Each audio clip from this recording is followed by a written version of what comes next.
Karamihan sa mga Pilipino ang patuloy na nagtitiwala at nasisihan sa serbisyo ng Philippine National Police ayon sa pinakabagong Okta Survey. Batay sa survey na isinagawa mula March 19 hanggang 25 taong kasalukuyan, 63% ng adult Filipinos ang may tiwala sa PNP, habang 61% naman ang nagsasabing sila ay nasisihan sa performance ng ahensya.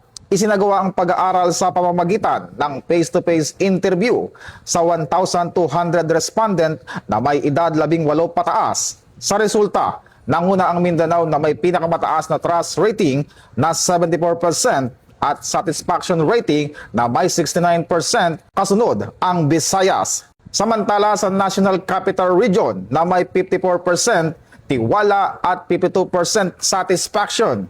Sa aspeto ng socio-economic class, mas mataas ang tiwala ng nasa lower income group. Nanguna ang Class E na may 83% trust at 62% satisfaction. Kasunod ang Class D, habang sa Class A, B, C na may tig 42% sa trust at performance. Sa kabuuan, nananatiling positibo ang pananaw ng karamihan ng mga Pilipino sa PNP.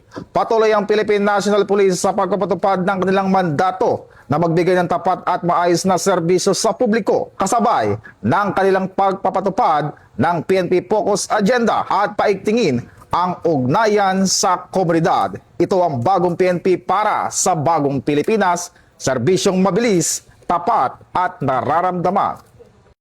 Mula po dito sa Campo Crame, ako po si Patrolman Adrian Dayaw, nagbabalita para sa Police News Network, alagad ng batas, tagataguyod ng balitang pulis, at ito ang bagong PNP para sa bagong Pilipinas, serbisyong mabilis, tapat at nararamdaman.